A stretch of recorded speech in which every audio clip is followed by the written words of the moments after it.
And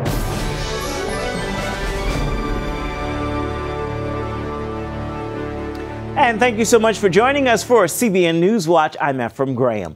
Lawmakers on Capitol Hill are sounding off over President Donald Trump's decision to terminate FBI Director James Comey. A handful of Republicans are skeptical about the president's move, but most are defending his action. CBN Washington correspondent Eric Rosales spoke with leaders on both sides of the aisle and has their reactions. In this letter, President Trump notified FBI Director James Comey, quote, "You are hereby terminated and removed from office effective immediately," explaining you are not able to effectively lead the Bureau. It was just last week that Comey told Congress he was mildly nauseous at the idea his announcements about Hillary Clinton's emails may have impacted the election. There were thousands of Secretary Clinton's emails on that device. Comey broke the news last year that his investigators were again looking into the Clinton case just 11 days before the election. This time they were poring over new emails discovered on the laptop of Anthony Weiner, the disgraced former congressman married to Clinton's close aide, Huma Abedin. His then spouse, Huma Abedin, appears to have had a regular practice of forwarding emails to him, for him, I think, to print out for her so she could then deliver them to the Secretary of State. In testimony before Congress last week, Comey said Abedin forwarded, quote, hundreds of thousands of emails, some of which contain classified information. But Tuesday evening, the FBI corrected Comey's comments, saying they were wrong and his testimony was misleading. And various problems with the Clinton investigation are considered a key reason why the president fired Comey. Attorney General Jeff Sessions wrote the president, stating, "The director of the FBI must be someone who follows faithfully the rules and principles of the Department of Justice." He went on to say, "Therefore, I must recommend that you remove Director James P. Comey, Jr." News of Comey's firing spread quickly with many here in Washington, particularly Democrats questioning why now. If the administration had objections to the way Director Comey handled the Clinton investigation, they had those objections the minute the president got into office. But they didn't fire him then. Why did it happen today? We know the House is investigating Russian interference in our elections that benefited the Trump campaign. The big question now involves the current FBI investigation into Russian meddling in last year's presidential election.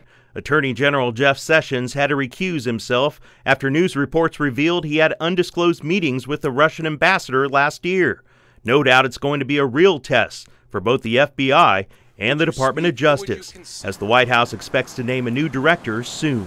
In Washington, D.C., Eric Rosales, CBN News. The president of Turkey, Recep Erdogan, is set to meet with President Donald Trump next week at the White House. The meeting comes after Erdogan criticized Trump's decision to arm Syrian Kurds in the fight against ISIS on Wednesday. Turkey views the Kurds as terrorists. Erdogan says he, quote, hopes the mistake will be reversed immediately. The meeting is set for next week. One of President Trump's closest evangelical advisors has a new plan for immigration reform, and he says this could be the one.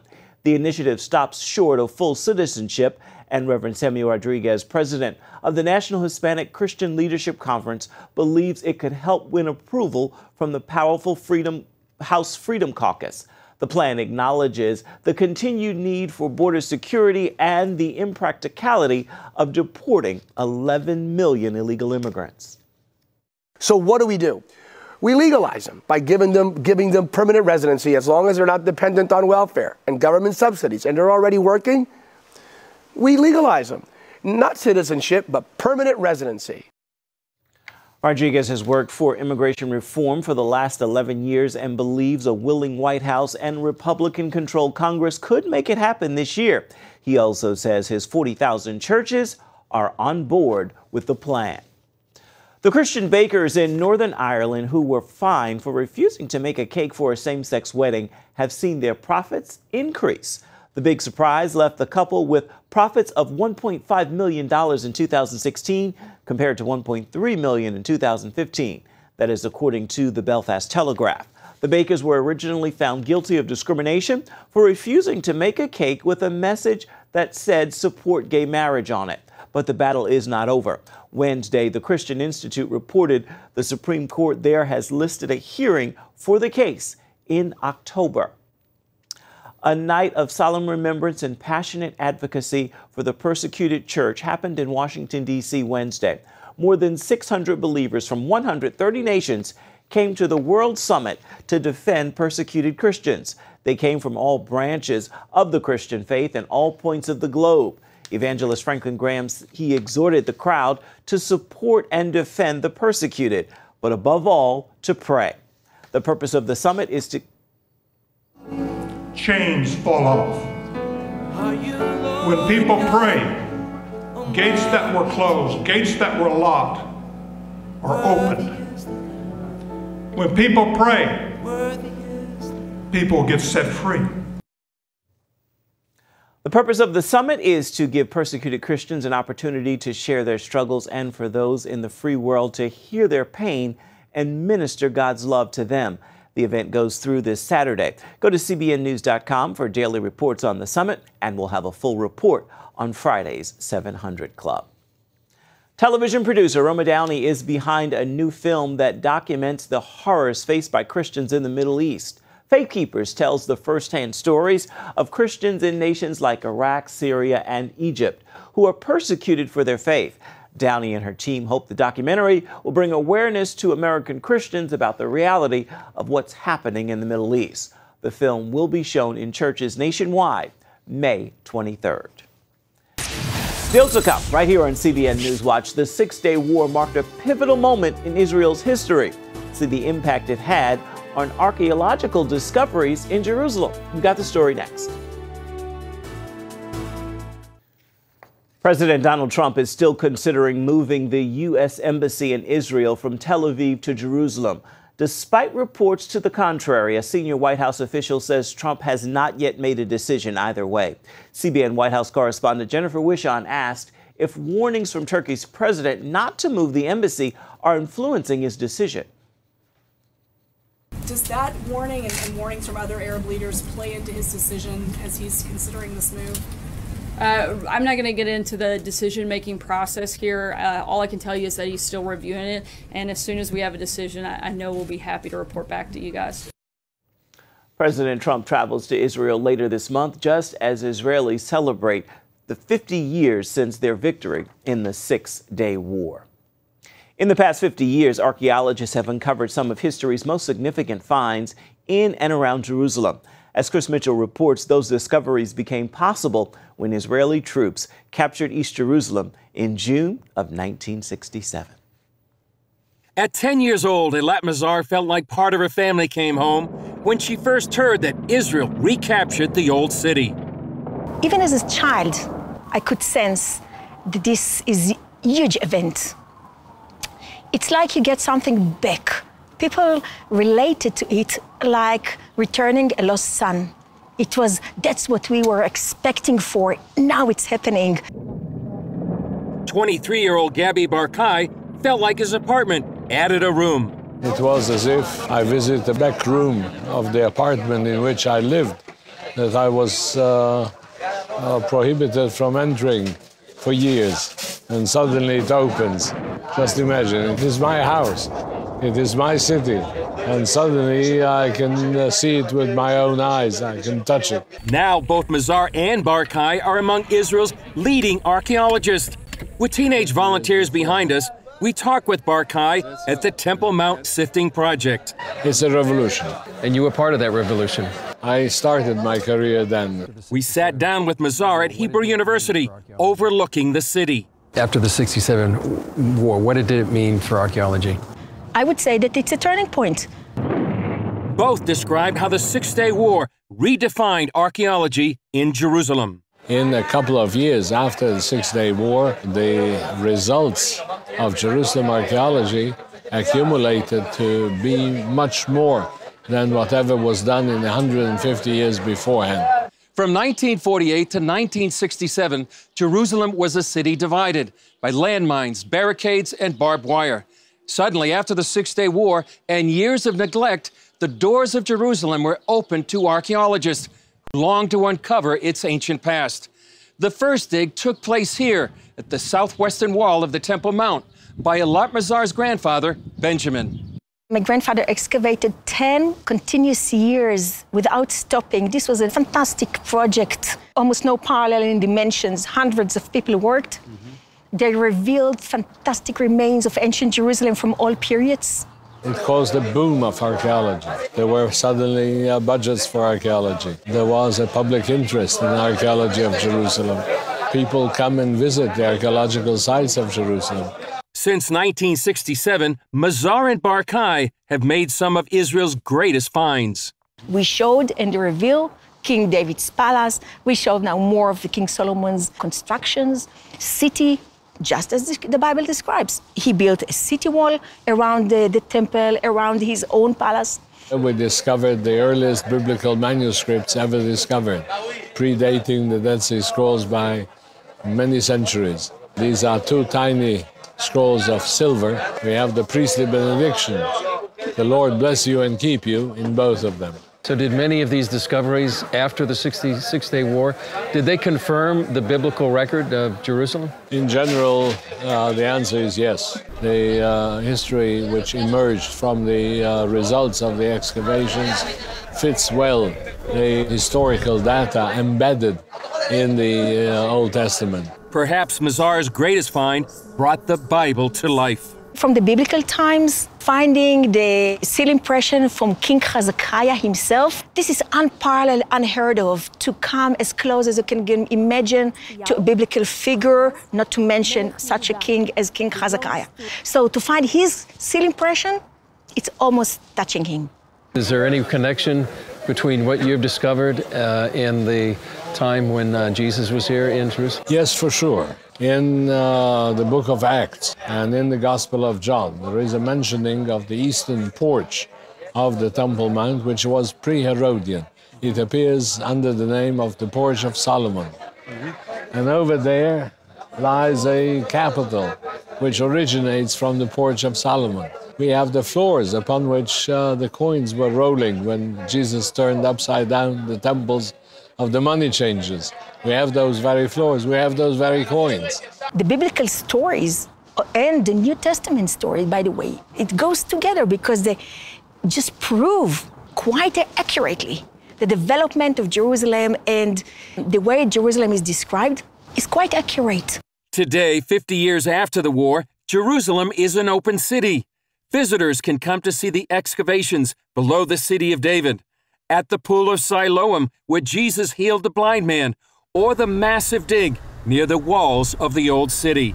People can come and see for themselves. And this is the best you can ask for. Come and see. And for these lovers of history, the city has captured their hearts. I come in the morning and go to sleep with Jerusalem. I mean, excavating Jerusalem, it's 100% on my mind. Besides my family, I mean, you know, we are very family people. It's a wonderful city. There is no other place on earth which could compete with Jerusalem. Chris Mitchell, CBN News, Jerusalem. For more about the Six-Day War and CBN's documentary in theaters on May 23rd, and to get tickets, be sure to check out cbnnews.com.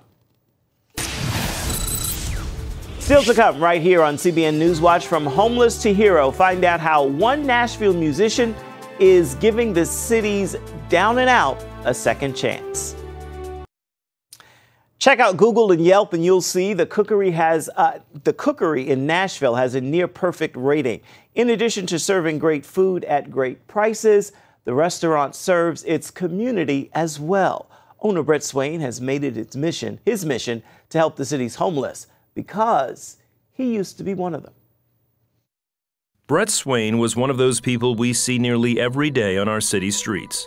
Unemployed, homeless, and alone. He grew up in Perth, Australia, and was 5 when his father abandoned the family. His father stumbled back home one night after drinking and was met by his wife's new boyfriend.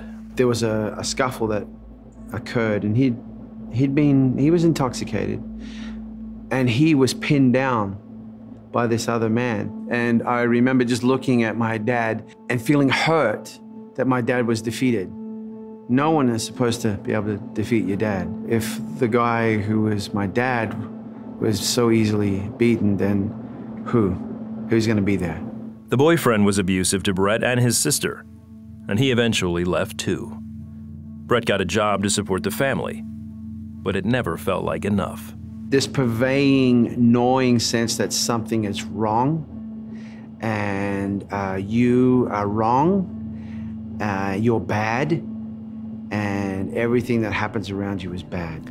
When Brett was 16, his mother gave him a keyboard, and music became his escape. And I felt this whoosh on the inside of me, this level of excitement, this breathlessness that I can remember putting it akin to being on a roller coaster, just that rush that happened. And if it makes you feel this way, then if I can just bottle that feeling and then give it to other people, I'll have some worth. He taught himself to play several instruments and formed a band. In 1991, he moved to the United States, hoping for his big break. Fame and fortune meant to me, it wasn't about the drugs or the alcohol. It wasn't that. It meant that I would finally have a platform to be accepted, that I would be in a place where people would love me and I would feel okay about myself if people loved me. Brett joined a cover band and found some success. He got married, but the relationship was unstable, and after years of constant fighting, Brett had an affair. And I was driving back thinking, what have you done? You wanted to hurt me as a kid. All you had to say was, you're just like your father. And I just realized I had become the monster that I never wanted to be. When Brett's wife discovered the affair, she made him quit music and sell his instruments. She even destroyed his original music. And I thought I deserved it. It was a dreadful, out-of-control feeling. Dreadful. And it was in the middle of that dreadful, out-of-control feeling that I woke up one day with this sense of, get to the Bible. I didn't know we had a Bible. I'd never read a Bible. I'd like to say it was such a safe place of comfort. It was not a safe place for me because it was dealing with who I was. I spent 7 months on my face weeping for this book, begging for forgiveness, begging for healing. Then one morning, Brett received the answer he had been longing for. That morning, I was standing in a basketball court, the gym where I spent so many mornings praying, 7 months praying, crying out. And I was looking up at the ceiling and I said, what else do you want from me? There's nothing left. And all of a sudden, fire came upon me. It had the sensation of fire, but it didn't hurt. And I'm feeling something happening on the inside. I'm feeling life enter. And I was so filled with fire to find out that he was real, that I wanted to run everywhere I could and bang on every door and tell them that he is risen, he's alive, he's real, he's real, he's real. He surrendered his life to Christ and was filled with the Spirit. He believed God wanted him to move to Nashville, and he boarded a Greyhound bus the same day his wife served him divorce papers. I spent the night in the Greyhound, and the Bible became my blanket, my pillow. In the morning, I meet a homeless guy. He says, there's a mission just around the corner. I go around the corner. I was so jazzed. And I walk through the front door, and I see the hopelessness, and I see everything that you think about homelessness. And I thought, what are you doing, God? I'm going to die here. Brett was homeless for 4 months, until he met Chef Thomas Oglesby, who was serving meals at the Nashville Mission. The chef told Brett about a job opening at his restaurant, Fleming's. When I came in that next day, I saw him in the kitchen, and it surprised me because I didn't think he was going to show, which he did.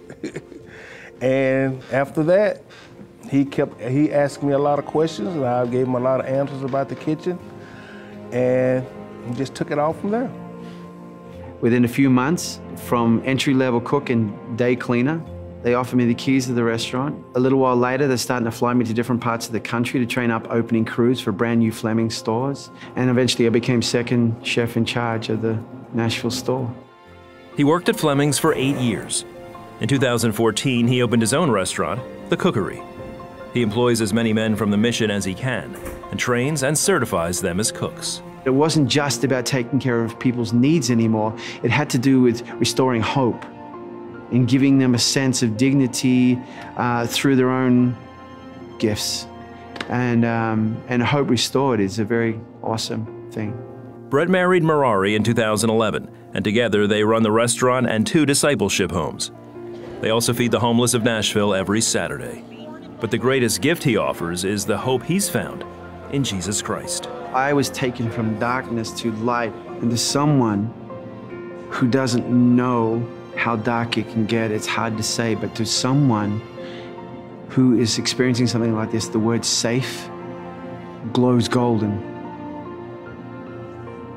And he is real. He is hope. He is life. He is forgiveness. He's restoration. And he is everything he says he is. And he is everything that you need. That is such a wonderful story. Stay with us. There's much more of CBN NewsWatch coming up right after this.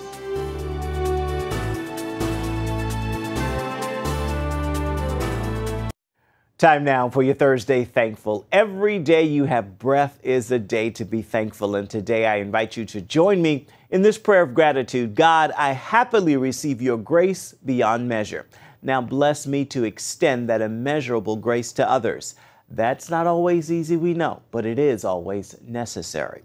With that word, be sure to make this a thankful Thursday. That is a wrap for this edition of CBN NewsWatch. Remember, you can find more of our exclusive coverage of the issues you care most about at cbnnews.com. We'd love to hear what you think about these stories, and we'll see you right back here tomorrow. God bless.